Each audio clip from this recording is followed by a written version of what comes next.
Hello, everyone. Today I will show you how to create a scalable workflow structure in Monday.com. Many teams build workflows that work at first, but break when projects grow or more people join. First, start with a clear foundation.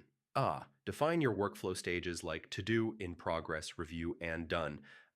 Simple stages make scaling easier later. Step one, design modular boards. Instead of one huge board, create separate boards for planning, execution, and reporting.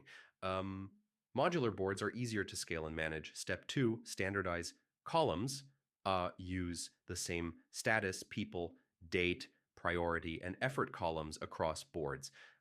This consistency helps teams understand workflows quickly. Step three, assign clear ownership. Every task should have one responsible person.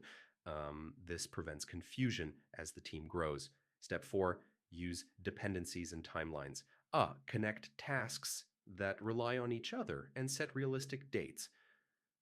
This avoids bottlenecks in large projects. Step five, add scalable automations. Automate reminders, status updates, and notifications. Automations reduce manual work when task volume increases.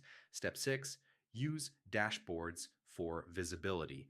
Dashboards combine multiple boards to show progress, workload, and deadlines.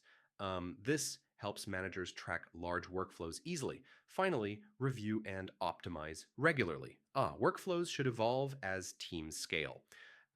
Remove unused steps and improve slow areas. So yeah, a scalable workflow in Monday.com is built with modular boards, consistent columns, clear ownership, smart automations, and dashboards. Follow these steps and your workflow will grow smoothly with your team.